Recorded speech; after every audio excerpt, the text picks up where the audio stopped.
your feelings. What's up, everybody? Welcome to another incredible episode of Fuck Your Feelings, man. We got a phenomenal episode. I say that every episode, but this time. This time you mean it. This time I mean it, guys. We got Leonard Robinson, okay, Wildin' Out, Insecure. We got Samantha Abrams. Okay, we got Jeff Horste. That's a cool last name, Horste. Thanks. Your name is almost like mine. Like if I replace the I for the O is Horse, Justin Horse. Jeff Horste. That's funny how you see that. As a woman, if he's Horste, that's probably a good thing. Okay. Jesus Christ. Yeah. This is when everyone turns off this podcast. Take me back to elementary school. Open up with a good dick joke. Yeah, we should have opened with the closer. Man, what's up, man? How y'all doing, y'all? Y'all good? Fantastic. Thanks for having me at this wonderful studio. I didn't know you were podcasting like this. If you're watching or listening, there's 17 cameras rolling. Yeah. I don't know how he's gonna cut all this together. Yeah. Oh, that's good. My homeboy Lee is editing right now as we're recording. We use this app called, I'm not saying the app name because these niggas don't pay me nothing. But we use an app. I'll tell y'all off air. And then we got these as backup cameras. The Canons are the backup cameras. But the main cameras are the cell phones. It's amazing. Thank you, man. What can I say, man? I spent my money kind of wisely. Hey, man, you doing well? They don't ask you to do well now? I know I'm coming straight out the gate, but I was thinking about that before you got here. They do. You just be choosing not to do it? Sometimes it's scheduling. Sometimes it's a choice. He was on the original cast members. Standout cast members a while now. I did the first 4 seasons of Wild and Out. I mean, I had an inquiry just scheduling wise the last couple of years. It hasn't really worked out, but I think overall, I don't know what's my feeling on it. I mean, I don't have any. It's a whole nother way.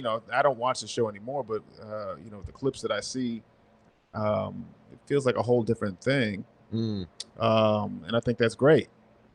And I'm an artist. I'm a creator, and I did that. I built the.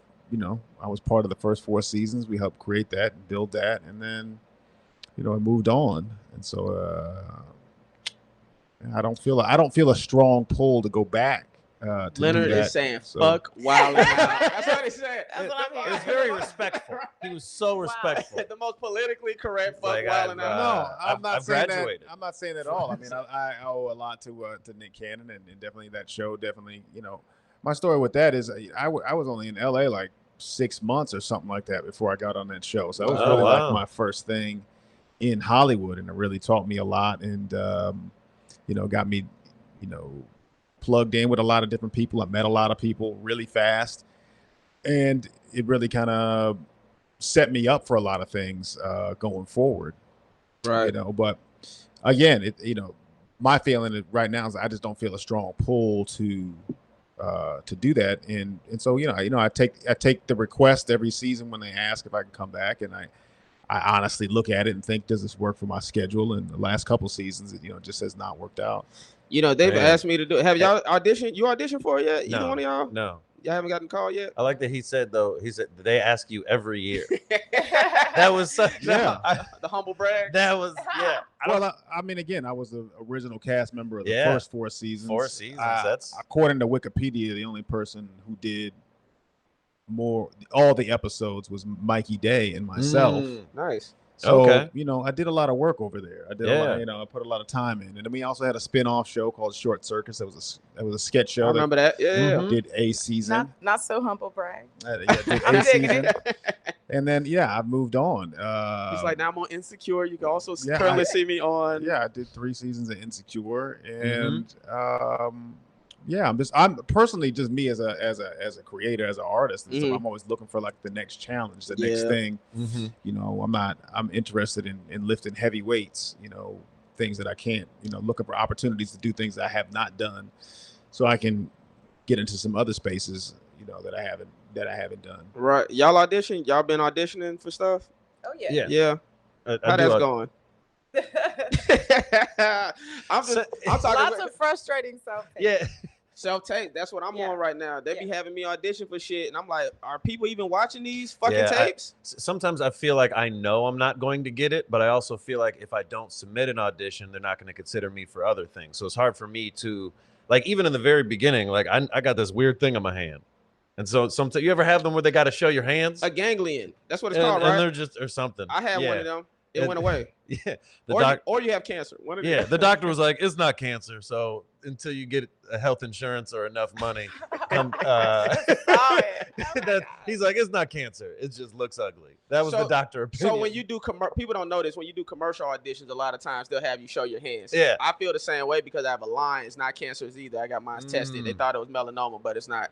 But if a white person has this same exact line, most likely it is melanoma. And you should get that shit checked out. But luckily with black people, when you get it, not 9 times out of 10, but most likely it's not cancerous. But anyways, so I have the same concerns when I used to audition for commercials. I'm like, step one, I got ugly hands. You're not watching the rest of it.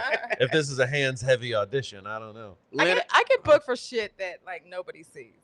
Yeah, me too. Like in Africa, there's like a whole PSA about like, feed the children. What PSA you did? No, I did. So I'm like, I play a doctor. So this in Africa, this is what a doctor looks like, right? So there's a PSA running in Africa, and I do like a lot of like paramedic nurses and like, instructional videos for like nursing training and like a bunch of corporate shit like that. So I'm doing auditions and I'm getting booked for dumb shit like that. Yeah, cool. But it's still fun. I ain't getting shit. I'm very selective also when I'm auditioning for right now. But I mean the shit I'm auditioning, I ain't getting shit. Yeah. I ain't even getting no callbacks. I'm like, y'all ain't watching this shit. Yeah. You can't be. I'm incredible. It's a whole new world. It's a whole new world right now with the self-taping stuff. So there's often not a callback. There's often just from the tape to the set. Oh, that has the pluses and the minuses. Tell us, you working fucking actor. Right? Tell us all the goddamn keys, Leonard. I mean, I had a weird situation where I've had a couple Zoom callbacks, which I thought were weird. I did, but people want to do a Zoom callback so you can at least talk to somebody a little bit. But yeah, often I don't get a callback. It's just you send in a tape and then you're booked. Right. There was a lot of times in the in the like the middle of 2020 where we weren't going out. That was so interesting to me, to where do an audition. Hopefully the apartment or house that you're stuck in right now looks cool enough to be in a commercial. Because there was sometimes that they were like, no, this is it. We're doing it all there. But we want to see you in your kitchen. And I'm like, I don't got a TV kitchen. I thought you were about to say, I don't have a kitchen. Or whatever. You know what I mean? Or like whatever the setting is. I thought that was so weird.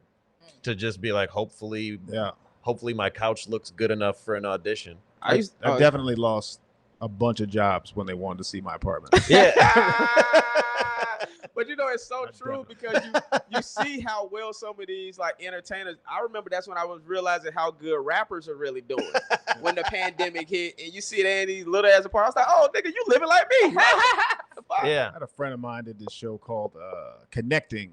It was on NBC for a little bit. It was a whole show set in the kind of pandemic. They were all on Zoom. I don't remember this. But the title sounds like automatic cancellation. It did one season, right?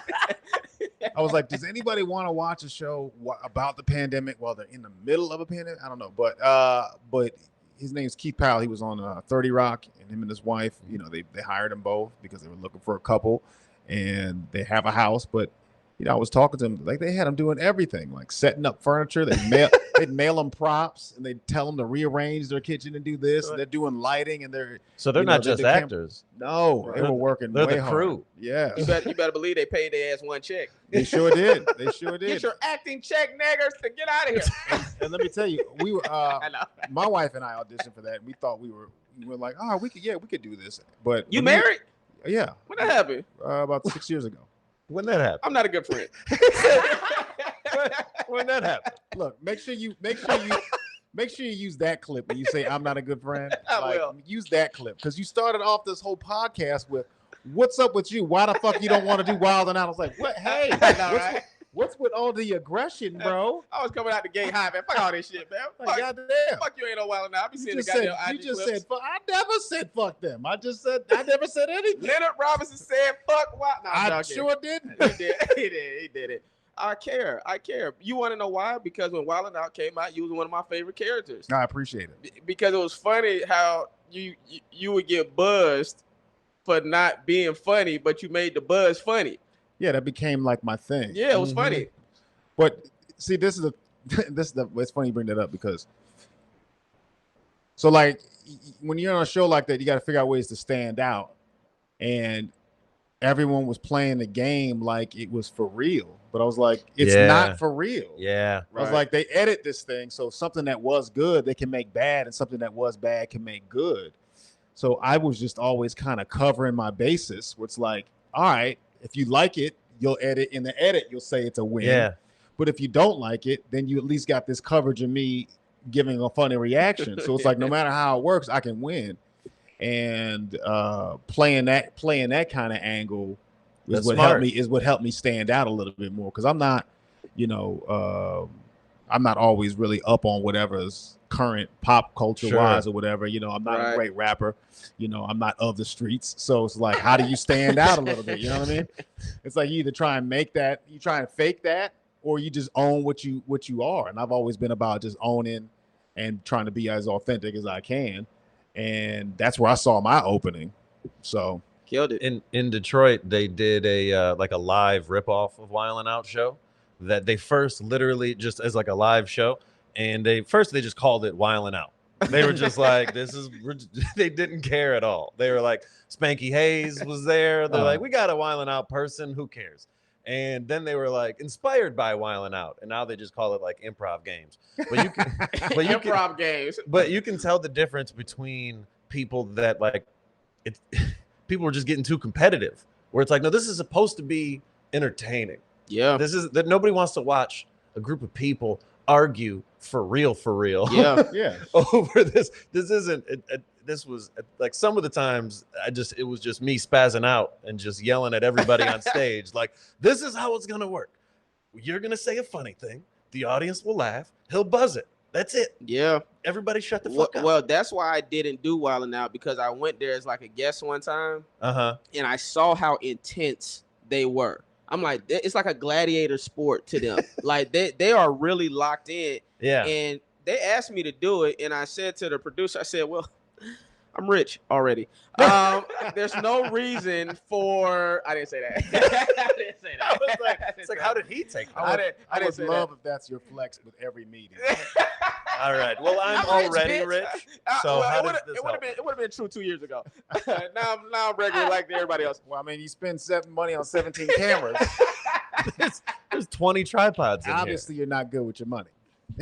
It's an investment into my career and a community that I'm building. I'm trying to build a community. Like, was this all on sale at Costco or something like that? Where did you just buy cameras Man, in bulk? Let me tell you something. Amazon, but you know what's so funny? You need 7 SLR cameras. The crazy thing is the cameras are the backup. The cameras are the backup. The cameras are the backup. The phone that's the crazy thing to me. That's where technology is going. Where we're like, the thing that's for 14. Recording. Yeah, that's in case the talking device doesn't work. Like, that's crazy. I mean, hey man, what can I say? Hey, real question. Yeah, go for it. What is this podcast about? Not right. I know. Yeah. Y'all niggas I've been wondering since Friday. Like, you're waiting for there to be like a game. He was gonna like hand us cue cards. What's the focus here? Man, it's just about, it really is a hang, man. It's about me with a group of my favorite comedians, and we all kicking it and hanging, man. I realize my favorite podcasts typically are people when they just talking. You know what I'm saying? Okay. There's no direct thing. It's whatever. Mm-hmm. You know what I'm saying? It's like if we were kicking it in a living room, what would we be discussing? Me personally, my dick size. So that was no. As a group. As a group, we're leaving now. My Horste joke. I know. You just tell me, bro. Yeah. I'm trying to do the like as a group, I don't think we're gonna all talk about his dick. Wait a minute. Like, I don't think there's any group I've been in where we're all talking about one specific man's dick. And he said, when I'm hanging with my friends. Yeah, let's revisit that. My dick size. Thing that I want to talk about. Yeah. My dick size. And all of your friends are just like, man, Justin talking about his dick again. We got it. Hey, y'all going to Justin's house tomorrow to talk about his dick? Yeah, man. What you gonna bring? Hey, but so Cheetos and French dip, nigga. All right, cool. I'll bring the guac. See what I'm saying? Yes, we talk about his dick again. My plan worked. You see? I said if I mention dick, funny's gonna come. Have y'all thought about submitting for like the late night shows. Have you done a late night spot? Any of y'all done a late night spot yet? I have No. not. I mean, Nope. again, it's been one of my goals as a stand-up for a long time. Not only that, but half hour. But because I'm also I spend a lot more time acting. It's like it's always been the thing where it's like just as soon as I ramp up, I'm like, I got it. I get booked and I get sent somewhere, and I'm just like, Right. And you come back, you got to start all over. First time I showcased for JFL, I was like out of town shooting a miniseries for 3 months, and as soon as I landed, Agent Cole's like, hey, I got a showcase for JFL this weekend. I was like, I haven't done stand-up in 3 months. I've been shooting this miniseries. It's like, well, do you want to do it? And I was like, yeah, I want to do it. I'm just letting you know. Right.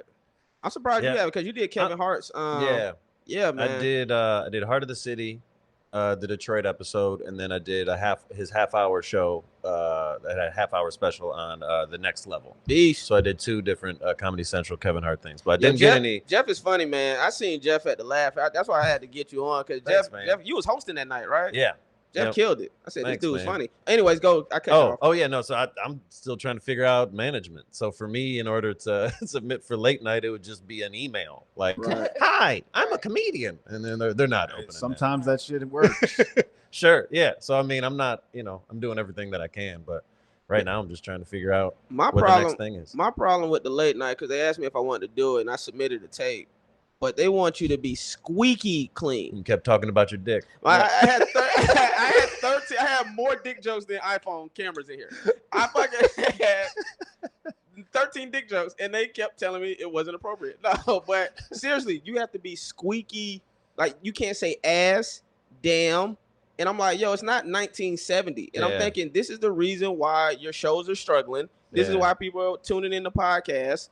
You see what I'm saying? Like, I think it'd at least go with the where the radio's at. Like, you can say bitch on the radio. That's what I'm saying. They don't even beep it out now. I'm like, the host uses profanity, so the host can use profanity, and the guest in the chair can use profanity. But you telling me a stand-up comedian? Sure. So I said, fuck it. He said, and that's why I'm on a podcast.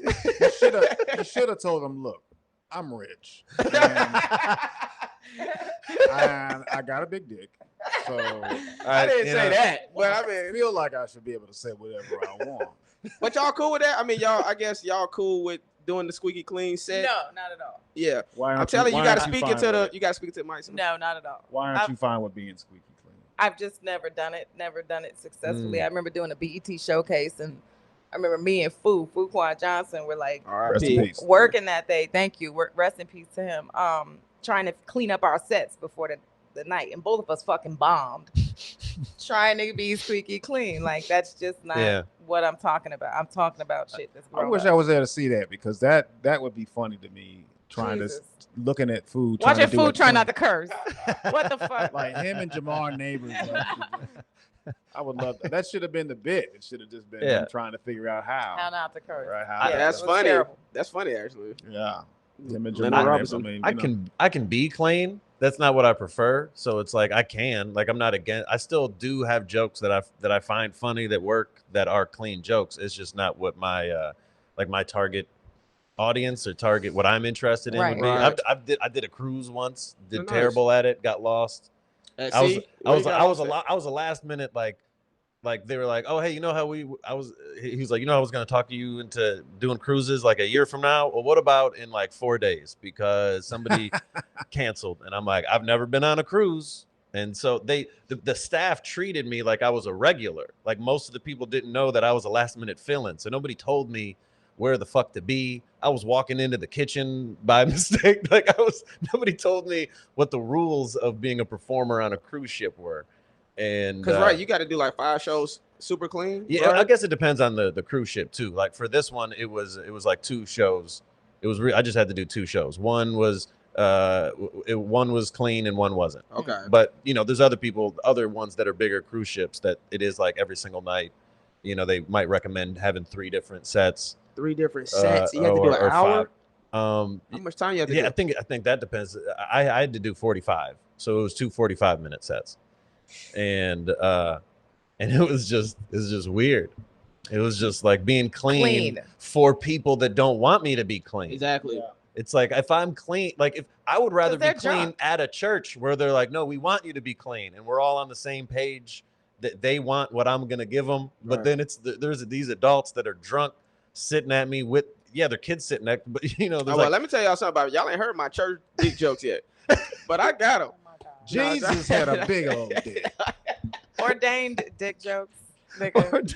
You know, Stop my it. problem every time somebody says like be clean, it just Too makes vague. me think. It Like, just what- makes me think too much, and I'm not having fun anymore. Yeah. I'm technically a clean comic. Like I don't really curse all that much throughout my sets, just right in general.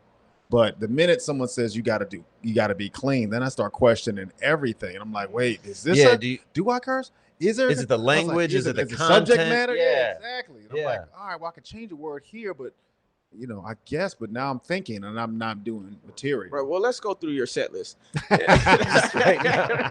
right now. Pull out your cell phone and let's go bit through bit Mhm. and fucking figure it out. Y'all auditioned for SNL yet? I thought Did y'all want to? I've auditioned a couple times. I don't think that's for me at this point in my life. I thought she was laughing at your dreams. No. No, I mean, I think maybe Yeah, I think God, maybe fuck a your while feelings. ago. I think maybe a while ago it would have been better, but Right. I mean, I'm a member of the Groundlings Theater. Oh, okay. Like I do sketch and improv just on a regular, anyways. When y'all do y'all but- shows, I want to come through. Got Yeah. another one coming up Friday and Saturday. Oh, cool. Yeah.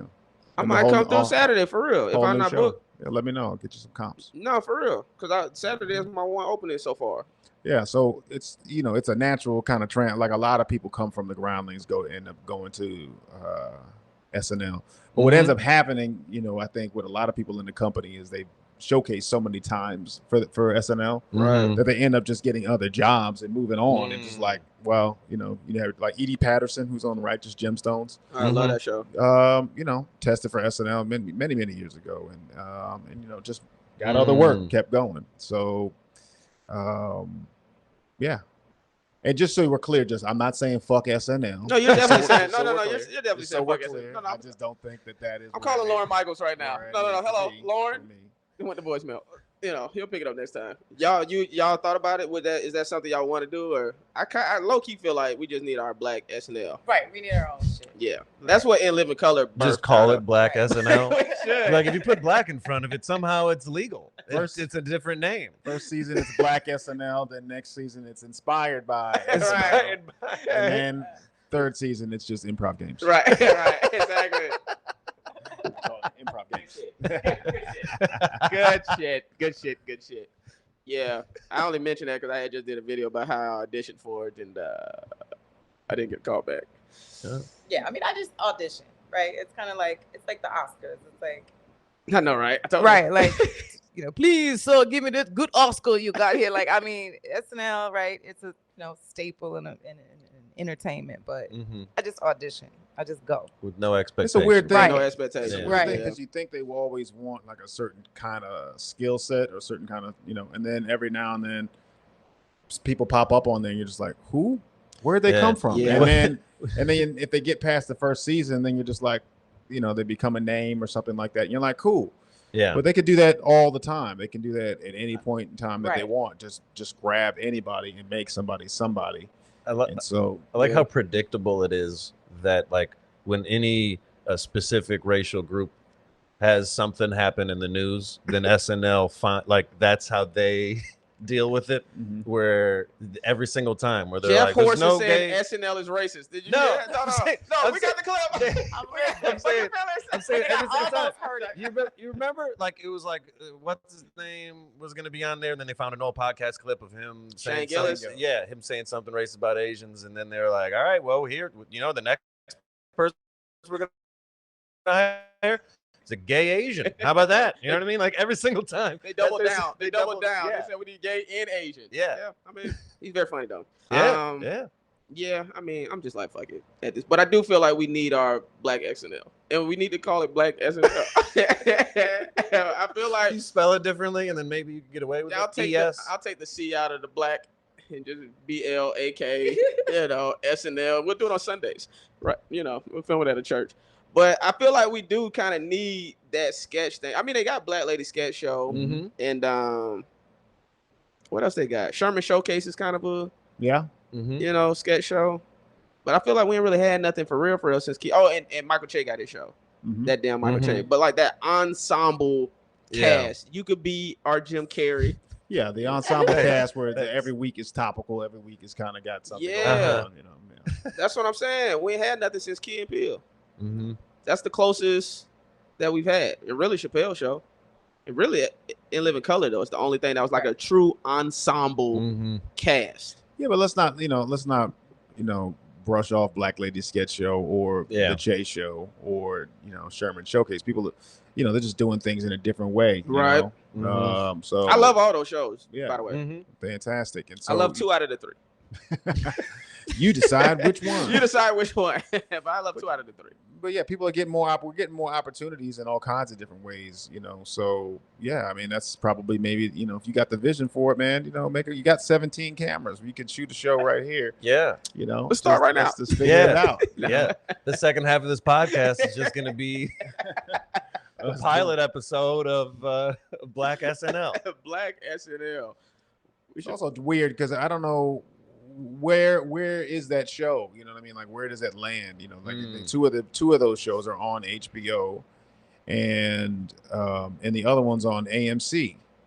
So I don't know where our audiences are for those things. This is what do we tune into anything? I don't know. In the world of streaming, because you are comparing it to before streaming, so now it's like it's a different place now. This is personally what I feel, and I've actually spoken to some people. But anyways, this is what I feel.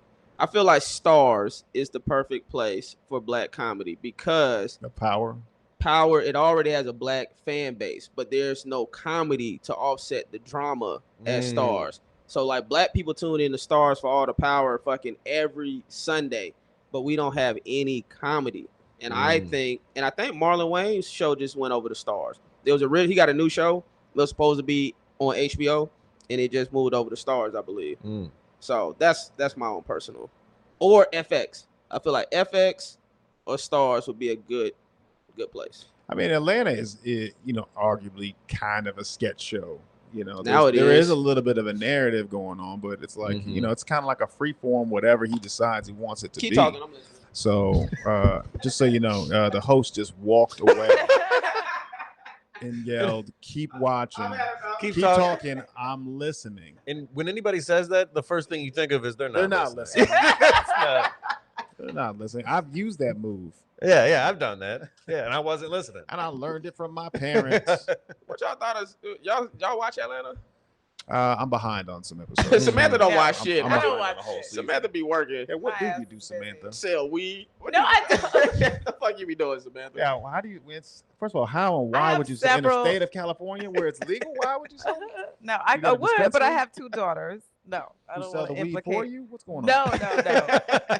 I put them to work. I have several streams of income. So I do. Read that book, huh? Multiple streams of income. No, but I wrote a book. That's one stream. Okay. And my book, by the way, is called The Complete Player. It's a neurological breakdown of love, sex, lust, heartbreak, and addiction. And I go into the male brain, female brain, and really pick apart what's happening. That's why Samantha being quiet right now. Because if we were talking about fucking, she'd be all in. She'd be like, hey, damn. Go for it. Wait, what the subject was going to be. It's the brain science behind it? The brain science behind it. What does that mean? Meaning like you're wired differently than females. And so when we're falling in love, as opposed to falling out of love and being addicted and all those different pieces to psych out. So I have behavioral genetics, background, molecular biology. I thought you were going to say I was a bus driver. Neurology and psychology. Oh, wow. This is PhD? What are we no, I just took courses. I didn't need to get the paper. I just needed to know the shit. Yeah. So, yeah, I studied and aced and wrote a book. It took me 4.5 years. She's a beast. So now you're just the host of the podcast for the second half of it. We're just so you're the expert on shit. Yeah, I don't know shit. And primarily, I am an home organizer. Oh. So that extends all the way to extreme hoarding situations. My company is called Clean and Done. We're in year 9, and we service all of LA County. What's the dirtiest shit you done seen? Oh my God, literally the dirtiest shit. Okay, so it was So it was the extreme hoarding happens fairly rarely, but a lot of people call and they have like posh projects that they want, to get their closet done and so forth. So this one couple literally were renting another space because they couldn't live in the space that they wanted me to fix. They had a budget of $10,000, which was not going to fix everything. Okay, because they were hoarded all the way to the ceiling in every room, including the bathroom and the kitchen. It's like the bathroom. What were they hoarding? Just like trash bags, and they just didn't. People just don't go out to the trash. And then they just don't take the trash out, and then they thought it was they like buy things. shit, right? Like they'll buy a flat screen, and then they can't find it 6 months later, and then they'll buy another one. Oh my god! So you'll find like crazy. 47 thermoses. Wait a minute. You'll find like 117. You're telling me most of this hoarding stuff is It's just- the fact they just didn't take the trash out? It's a mental illness. They're just too Yes. lazy to take the there trash are lots out. of things happening, but But they knew it was trash. and Yeah. so they would like so they go put and it in the trash. throw it in another room and get it out of the way. But they don't want to actually commit to actually putting it in The like trash going out in. and putting it. And that wasn't the worst part. So this is how they do me, right? I go, okay, I'll send them the invoice. They send me the money. Boop. I'm going to show up with 3 staff on one day, 2 staff the following day.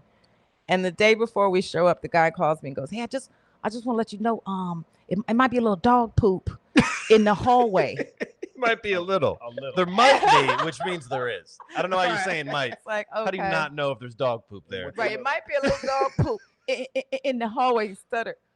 So we get there, and He's a hoarder. He got disability. apparently there was a dog. You have to put the pieces together like a detective, right? Because none of the customers want to be there when we're there. They're way too embarrassed, Oh, of course. right? So we get there and we're looking, and there's literally a dog shit lasagna. This is the dog. We give what? nicknames to our customers. This was the dog shit lasagna house, nigga. The dog was pooping in the hallway, and then instead of cleaning it, they would put like cardboard or newspaper on top. And Well, then, like, Why would they do that? so for like, I don't know. But people like that, when it's extreme, they call me, they throw their hands in the air because they have Let's an guess inspection. the race of this person. what Well, do you mean by good luck. shit lasagna? Good luck. Based on the impression, that's a black dude right there. Okay. That was a black dude Oh, I didn't give married to a white woman. Oh, okay. Says a lot. Yeah. Says a lot. The combination. So who started the horde? I don't know. Usually I ask them, when I'm on the consultation, Whose fault is this? Is that what you asked? something like that. I go, when did you notice you had a problem? Mm. And it's a legit problem. Like they'll go, oh, that's a good question. Nobody posed it to them, and they'll think, and they go, oh, probably about 20 years ago when I lost the love of my life, or my mother died, or like something happened, and people just go into a psychological slump. It's terrible. Way to bring the party down. Sorry. No, wow. Thought we You were know, talking about fucking in your brain. I still don't understand. When you said shit lasagna, Shit lasagna. did the dog eat Dog. lasagna and then shit out the lasagna? No, or are it you was saying that's what it Highly looked like? It possible. looked like That motherfucker was eating whatever he could find in that house. Poor dog. I always see the remnants of the animals. I never see the animals. I don't know. That's hilarious. Even the animals are embarrassed. Even the animals are like, I don't want you to see my mess like this. I can't. The dog's hiding under the bed. It's a horrible job. Meanwhile, we're in some rented studio that looks like it is owned by a serial killer. It's not a speck of dust or Nowhere. trash. I know. I'm anywhere so here. impressed. This is Very like clean. I'm Very a clean clean. person. What can I say? And your medically name's on the sealed. wall. My in name case is we on- forget where, Yeah. that's- Just in yeah. high res. my homeboy, he bought a Sharpie and we colored it in together. No, my homeboy Ulysses got that for me. Oh, that's You know nice. what I'm saying? Support a Yeah. friend. You know what I'm saying? What can I say, man? Got a good team. You know. Mm-hmm. Hey, man, do y'all ever feel like, definitely Leonard? I don't know if y'all feel this way. Y'all ever feel like people are nice to you when they feel you're popping, but course. if they feel like you're not doing as well, the text messages start to get a little slow. I only say this for this. So it'd be some club bookers when you on TV and you hit them up, yo, can I get a spot? They hit you right back. And then there's times when you're not on TV, you hit them up and these motherfuckers take a week to reply. Do y'all get that? But I don't even really feel bad about it. Like that's the game, right? Like, they need to sell tickets, they need to move seats, Mm-hmm. they need to sell booze. So it's like, yeah, who is popping right now? I mean, In LA? Huh? I ain't talking about on the road. I'm talking about in LA. I'm talking about anywhere. I mean, Okay. that's just the way it is, and it go, but it also works like if you're known as that dude who destroys rooms, Mhm. then that response is always pretty much the same. It's like, oh yeah, we gotta have so and so on there, and then True. It works hand in hand. But I don't know. I think really it's more important rather than how they treat you, more just how do you carry yourself. I think is more really what is going to get the more consistent return. You know, Obviously, with my dick out. I mean, yeah. I mean, look, when you have big dick like Because of its Justin size. Hires, then that's probably the problem right there. Well, I've never been on TV, so people treat me the same. However, you're right. It's about how you move. It's about how you move through, like, your auditions and just how you move through. That's the way I think. I mean, I don't even remember how we met, Justin, but we've known each other a long time. Like, I mean, I've always been, the same. Right. You know what I mean? Like every time we run into each other at a spot or something like that, it's like, you'll hang out or I'll hang after. We'll be like, hey, I saw you said I thought about this thing. And we tag each other stuff up and then we keep it moving. And that's the point of the podcast. It's just the way it's always been. It was never, it was never like, oh, you're on MacGyver now, so I got to make sure I give him a joke or, whatever. It's always just been like, oh, we fuck with each other. And, that was a funny bit. I saw something, You always been great with giving me tags. If you got it, if you like it, then great. If not, then, it's fine. But that's just, the stand-up love right there and respect for somebody, doing the work. But yeah, I mean, a lot of these promoters and a lot of these people popping up and stuff, yeah, they trying to get on too. That's the other thing. A lot of these promoters are also stand-ups who like don't have a set, who like don't really, so they make these great shows where they're also in the lineup that they don't deserve to be on. Yeah. Right. Because they produce the show, and then because that's become a hot show, it's like, oh, Cucumber Tuesdays down at the it's the hottest room down. And you're like, oh, how do I get on this?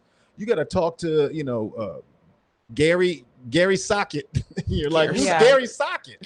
Or just have a social media following. That's the new shit nowadays. Like it used to be, you had to be on TV. But you see, I'm anti all that shit. Like I just feel like carry yourself in a certain kind of way. And it's like you get on and you don't get on, but the great equalizer is always going to be what you do on the mic. That's it. But from when you pick it up to when you drop it down. I hear you. Sounds good. Sounds really good. Sounds sweet. When you're trying to get booked on the road, they care about social media following nowadays. They do. Okay. But you might get lucky and then you perform on the mic and then you'll get booked again. But also, that's true too. That's happened. Right. Look, one of my great friends, Randall Park, got off social media, just all platforms, and I bounced off. But he already reached a certain level of success prior to, right? Because he's Randall Park now. Sure, but this is what he was explaining to me. He's like, excuse me, I just burped into the microphone. You're fucking fired. All right. Fired from a non-paid podcast. This is how I broke it down. First of all, I don't get a lot of joy out of social media and doing stuff. I don't really get a lot of it. It brings me a lot of anxiety trying to figure out what to post, when to post, like how many stuff, and that's why I'm only on Instagram right now, and I post limited. But the way he broke it down, he's like, I love your post too. Very nice. I appreciate it. So every now and then he's like, look at my numbers right now on Instagram. I'm like, I think when he got off, he might have been at like 200, maybe 100K. I don't know. He's like, for you, that might seem like a lot. He's like, but when they compare me against somebody else who's got 1 million, it's really, 100,000 ain't nothing. But then when you compare that person who's 1 million against somebody with 10, well, that ain't shit. But then when you compare that against like The Rock or Kevin Hart, it's like that 1 million ain't shit. It never ends. So it never ends unless you're at the top of the pyramid. The Kardashians, the reason why the Kardashians are so dominant, because almost all of them are in 100 million followers. Right. Right. If they had 100,000 followers, they'd kill themselves. Yeah, I mean, but also it doesn't translate. It's not like it's not a 1-to-1 thing. Like, pull up Issa Rae right now on Instagram. I think maybe she's at like 3 million followers or something like that. What? That's it, Issa Rae? That's it. Yeah, but she's one of the most powerful women in Hollywood right now. Yeah. So the people on like YouTube that have the biggest YouTube following aren't people that the average person would even recognize. Like, you know what I mean? Yeah, like, so true. Like there's some dude named Mr. Beast or something just gives away free money. I was just about to reference. Oh my God, my mom doesn't know who he is. Justin Bieber has less followers than this motherfucker who just gives people free shit at Walmart. You know what I mean? My nephew was asking me, what famous people do I know? And so I just rattled off a bunch of people I've worked with. Knew none of them. Right. Yeah. And then he's like, well, do you know Mr. Beast? And I said, who is that? Right. And then his eyes rolled in the back of his head. He's like, you don't know who that is? Like, there's so many people now. And there's then so he pulled more him up. outlets mean. That's how I discovered that guy was a thing. Yeah. My nephew told me, who's 14, and I was like, oh, okay. I don't know anything about the YouTube stars or the YouTube world or whatever. I met this other girl, Hannah Stalking. That's what I was just about to say. My niece, that's who she thinks. If she is, I started out with Hannah a little bit. When we first started doing Vines, I came on board late, but she was with Batch and Daystorm. That whole crew. So she was kind of like the white girl in that crew almost. It might have been one other white girl, but that's how she kind of, and then she got the Instagram. But anyways, I met her just real briefly, and I was helping somebody with an audition or whatever, and she was there, and I was like, I just pulled up her Instagram. I was like, God damn, 20 million. I was like, who? Well, like, are you a singer or something like that? And she was like, no. And I was like, it didn't even answer it. Right. It was yeah, just I know, like, but she was, she's very if cool. you guess it, I'll tell you. Exactly. But, She's she's very super cool too. Super cool, super humble. Wasn't trying to big time or anything about it. yeah. But again, in that world, like, they have their own niche. But again, the 20 million compared to the Kardashians, she got 10% of what Kim has. So it's like you can't leverage that same thing. But so you don't they're like not in the same. They're relevant. also Wait a not in minute. the same All very lanes. relative. It's you all don't like the optics, or you don't like the internal struggle of feeling like you have to always compare or compete with somebody else following. I don't like. And circling back to what Randall was saying, he's like, part of why I got off. He said part of why he got off was like he's not. He doesn't have to post anymore, and he's not obligated to do these things. So all these projects and people that want to work with him, there's also the expectation that you'll also do some social media campaign, Right? Which also causes a bunch of anxiety, which often sometimes people aren't compensated for.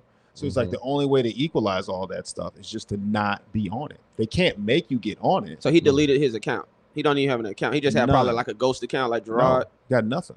And he got a ghost account. He's got nothing. He got no ghost account. Nothing. Even Jay-Z got a ghost account. Nothing. I feel like the following though is more influential when you guys are talking about going on tour and getting stages and like doing that kind of thing. But as far as acting goes, listen, I mean, you're trying to fit a completely imaginary character, right? You're gonna audition. You're not gonna get every audition that you book, right? You're not gonna book every audition that you go on, and so I think the following does have an influence. But at the same time, these people are finding this imaginary character, and if you're it, you're it. If you're not, you're not. Don't be offended. Sure. Hold on. I gotta do some pushback. I've been on both sides. And that's true. But I also remember part of the reason when I did audition for Wild 'N Out, when it brought it back, and I made it to like the final people, whatever. They was asking social media numbers. You see what I'm saying? Right. So, and I know that's not acting. It's not acting, right? But they do use it because I know for a fact movie producers have told me they selected this said actor because he had a following. They feel like, which they realize it doesn't work this way. They felt like if he has 10 million followers, if we put him in our movie, he's going to be able to promote the movie. So a lot of movie producers are also casting people off of their following because they're thinking, who is going to help promote this movie when it's at the theaters or when it's on Netflix? Sure, but that's all things being equal. Right. All things, the talent is there. The Everything's there. It's between this dude with 10 million followers who kind of sucks and doesn't really match the part. Let's not even say they kind of suck. Let's just say 10 million dude who's just fine, just does just a good job, serviceable actor, and then somebody else who's also just acts, does a great job, serviceable, who might be a little bit better, might be a little bit more what the character is. Yeah, why not take a chance on the dude who's got? I think that's best case scenario, all things equal. I don't think we know that for a fact if it's all things equal. Nobody's there's show me a movie or show me a TV show where somebody's number 1 or 2 on the call sheet without nothing who just comes from social media and they're gonna back. I don't think I've seen that. That's a good point. Where it's just like, well, they're gonna help promote. I've seen it. They got canceled because their skill set isn't high enough. I've seen it. Like people that was like big on like TikTok or YouTube, and they'll give them a TV show, and they're number 1, but the shows don't last because you got to have a certain skill set and talent, to have a TV show. What you're talking about are the exceptions. You're not talking about the rule. A few of those people got shots. Not all of them are getting shots over over everybody. It's like every time there's a casting call for anything, there's whatever guest stars, like 3,000 people fight. No, the point I was making was we can't just say that they don't care about social media. No, that's the point I was making. But what I think is interesting that especially stand-ups have seen themselves firsthand is that there's a difference between followers and supporters. Absolutely. Because I know people that have 10 times as many followers but aren't bringing a fraction of the amount of people to the shows, because this person with 100,000 followers, they all follow him because they think he's funny. That's a fact. And there's some people with 1 million followers where they're like, oh, I just thought he was a cool person. I don't know. I just want to follow who the cool people are,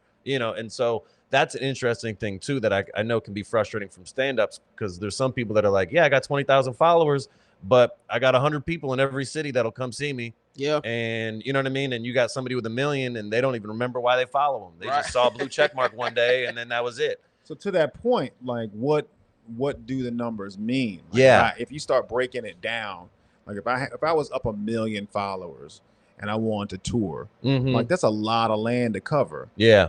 What does that actually get me?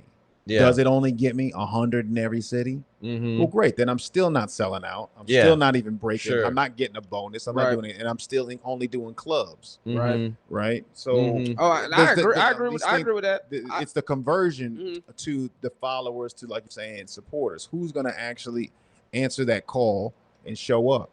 It do help you get to working though. Right. When it gives you comes more to- opportunity. It gives you more opportunity, and I'm saying specifically stand up now. Yeah. So if you're trying to get booked in, let's say, I don't know, Chicago or Charlotte, and you can get at least 100 people at every show, the club is like, all right, you know, that's better than somebody that I feel like I'm gonna have to, like, they'll take somebody, if you could get 100 people to pay to see you every show versus Mhm. somebody they have to give out 100 tickets Yeah. to fill up their club, well, they go with the person, you Who's know, bringing them some that's money. bringing them some money, some additional money. Sure. You know? So I feel like it does help. However, I said all that to say this: I can't wait to get to a point where I don't have to be on social media.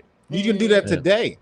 I can, Right. I can, but my goals are different probably from what your goals There are, you go. Mhm. and that's what it comes down to. It circles right back to what I was saying in the beginning. Like, you know, just be authentic for you. Exactly. I Mhm. How agree. you carry yourself I is agree. really what makes the difference. How anybody else receives that, like, that's up to them.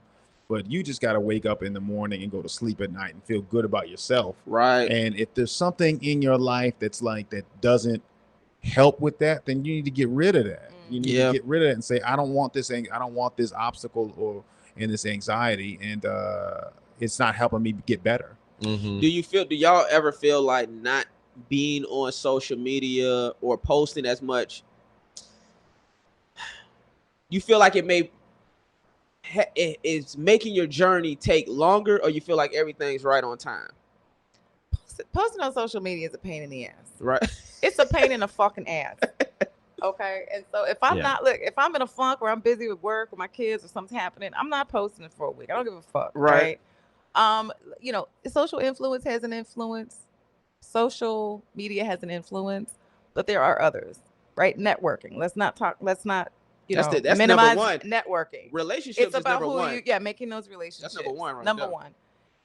And then your level of talent, and then and the Mhm. list goes on. So yeah, social media. I choose to not let that be an uncomfortable pressure. But what you think though about my question specifically? Like, do you feel like if I was posting more, maybe Yeah. certain opportunities? I would feel come? like I don't, for me, where I'm at, I feel like I don't post enough because I don't feel like I have connections where I can rely on just existing. I feel like I have to kind of prove myself a little bit. And especially with comedians, there's a lot of comedians that are just booking other comedians they know. Yeah. And sometimes the way that they meet you is, oh, I saw your clip shared from, mutual friends type of a thing. So Sure. they have a positive opinion of you before they even met you. And so for me, I feel like I wouldn't be without social media. I think my whole career would just evaporate, and it would just like I just would be like, all right, well, you're pointless then. And Well, as a stand-up though, there's a lot. You can do a lot more with social media than just Yeah. a regular person. Sure. Right? Because we can. an you actor, can- you you're can not just tape putting a great monologues set. every day. Right. Exactly. You can record a great set, or you Yeah. can take the televised stuff that you've done, the television, the network quality stuff that you shot, break it down into little clips, repost it, and Yeah. that could be shared, and that in turn can bring stand-up followers because you're actually showing somebody your product. You're actually saying, like, That's a good if point. you come Right. see Not me, everybody. you'll see this kind of thing. Yeah. But these other, the other thing, I don't know. Mhm. All the stuff that people do on social media to try to get attention, I don't think they're not really a one-to-one conversion Yeah. as far as like I did this and it's got a lot of views, but I want to do this. Yeah. I don't think there's one YouTube clip or Instagram post that's going to get Denzel interested in hiring you. Yeah. Right. But you know, Jay Farrell got hired off of YouTube. Right, but Jay Farrell got hired off of YouTube because he was doing a very specific thing that a television show needed a specific skill. He was doing a bunch of impressions. Yeah. And he was a black dude and young. And SNL's like, well, there's one place where we could use a young black man who does impressions. Yeah. Yeah. And he was doing them well. And so that got him got him his shot. They didn't hire him direct from YouTube. They got him his shot. Yeah. And that brought his attention. And then they, were able to find him. That is a different thing with impressions too, because it's such a skill set where it's like, if somebody's great at, because there's so many people that are good at it, that when you see somebody like Jay Farrell, where it's like, oh no, that was you embodied that impression, of that person. It's so weird to me, of just like the such a thin line between like, yeah, everybody does Denzel and Cat Williams, you know what I mean, versus like, minute. You killed it, like, you know what I mean. There's people that just kind of know what a person sounds like versus actually has the exact tone of voice down. I mean, in general, my whole thing to the entertainment biz is just it's down to two things.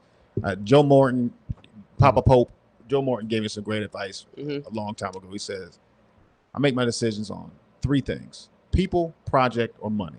Do I want to work with these people? Is this project something that I want to be involved in? Yeah. Or are they paying me more money, or they're paying me something, money? Yeah. And he's like, if it's just a money job for you, make sure it's money. Money is not scale plus 10. Money's not scale. Like, it's got to be something crazy to make you think, oh, well then, yeah, I'll do this movie. Yeah. Right. Oh, he's like, and then he said, sometimes you get all three. Sometimes it's just one of those things. But make your decisions based off of that. I'm only here doing this podcast because I know you and I fuck with you. I get podcast requests all the time that I just delete because this is not the kind of thing I enjoy doing. But but you ask, and we're friends. Also, I have a rule. Like, I will do things with my friends, and that's the bottom line. No problem. But that's honestly no tissues anywhere near here. But so funny when you ask like the point of the podcast. That's the point of the podcast. The point of this podcast is to bring comedians together and really build a community, because I know also this shit is all about relationships, and if I could provide a platform and a space where comedians could come together, meet each other for the first time, kick it, you get to know each other better. You know what I'm saying? And that's what I'm trying to do with this podcast, man. That's dope. Yeah, man. So that's why I have you here. I really thought there was going to be more arguing with the name "Fuck Your Feelings." I thought I was ready with guests just be like, "Fuck that! I don't believe." We really talk not about anybody's feelings about anything. Really. So I'm like, this podcast is very misleading. But it's funny. Very low on the sex scale this episode. This whole podcast though is about everyone's feelings. It really is though. Everything that we've discussed is really internally about how we feel about something. Okay. So that's a Jedi mind trick. I don't know. Thanks for finding a way to wrap this thing up into something. And fuck them. And you don't like our feelings. You mentioned the feelings part, but you didn't mention the fuck them part of it. Hey, one last thing I want to say, just that your question about like taking longer versus social media. What's your thoughts on it? There's another great book. Read this book or get it on Audible, called Thinking in Bets. Okay. And it's this lady who was a poker player who's like breaking down how to make decisions. And a lot of times people think I did this because I was better, because I made a right decision, and it all worked out for me because I made it happen because I wanted to. But then when it doesn't work out, they say, oh, bad luck. Yeah. But they don't account for the luck when it's in the positive. Sure. Right? So I did this because I'm smarter, I'm better, I made a better decision, and I got lucky. Yeah. People only want to talk about luck when it works against them. Right. And so how it all relates to the entertainment business. You mean people only want to talk about luck when it works for them? I'm sorry. Yes. When it works for them. But no, people only want to talk about luck when it's bad luck.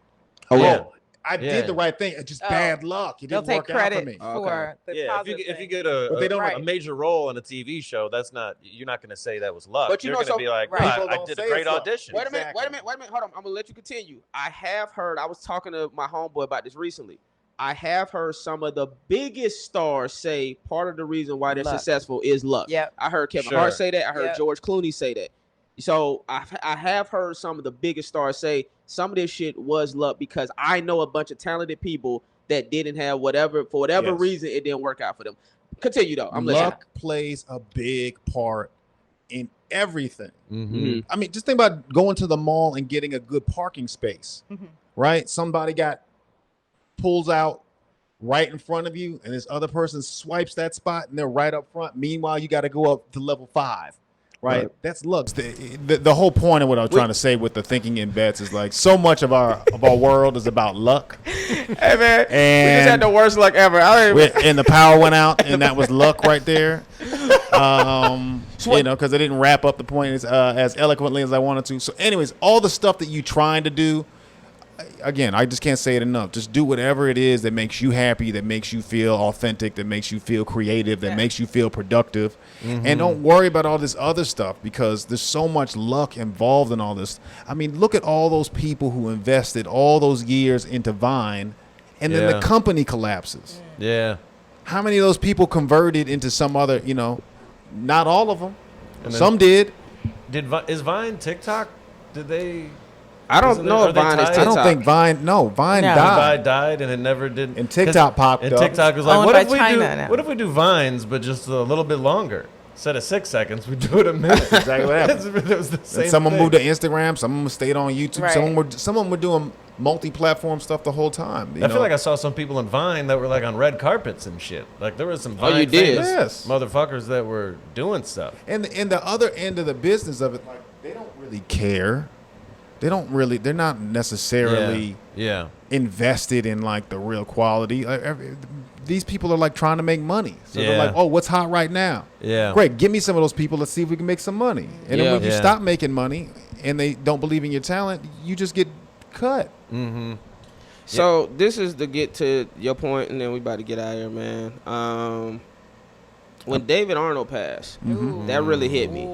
Yeah. It really hit me because he was on the cusp of like going to the next level. I Yeah. felt like in his career. Like I used to always tell people, he was one of my favorite comedians that was one step away, like one level away from.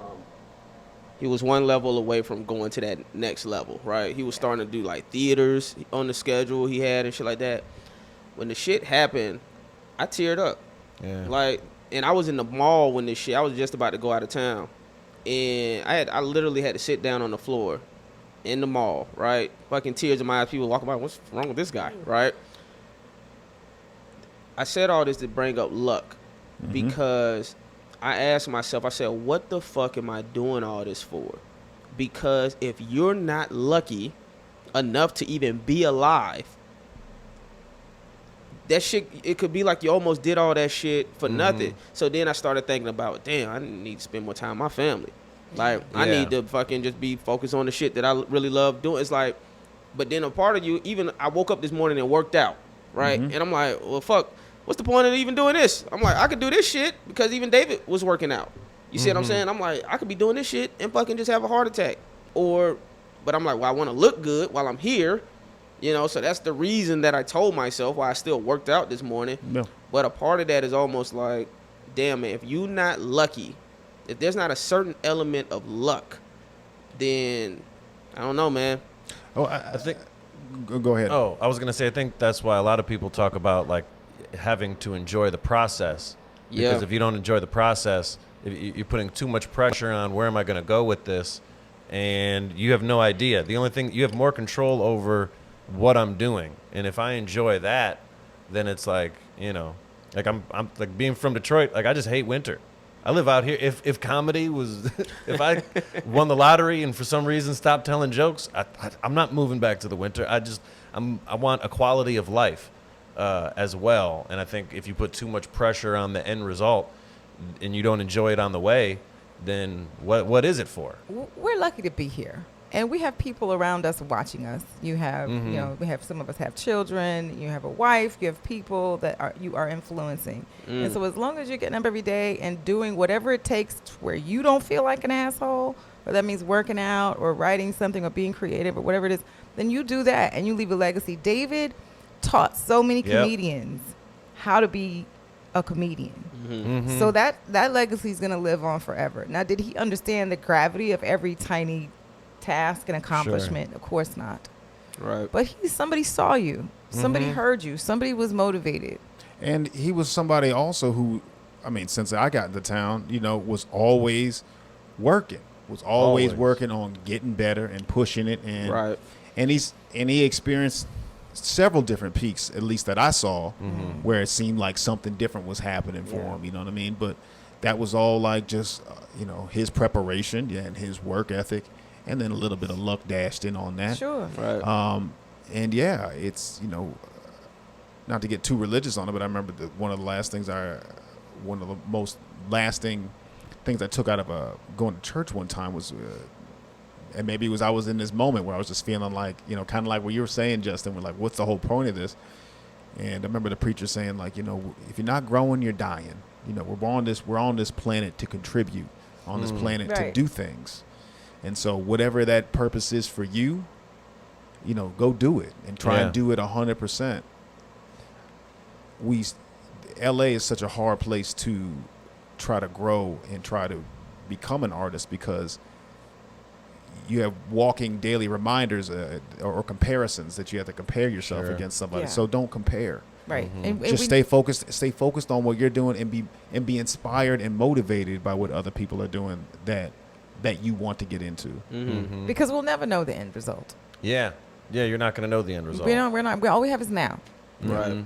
Right. Because you're never done. Even if you accomplish Right. what you're just going to set a new goal. That's Right. true. Right. So then right. there is no end. Right. So That's what being creative is about. That's true. Hey man, and on that note, Fuck your feelings. fuck your feelings. Fuck your crying ass at the mall looking ass, Hey man, you know how they say crying on the floor like a bitch. Yeah, you know that when you slide on the wall, like Ron G got that joke when you Yeah. slide on the wall crying. Yeah, I did that. I Oh did that my at the mall.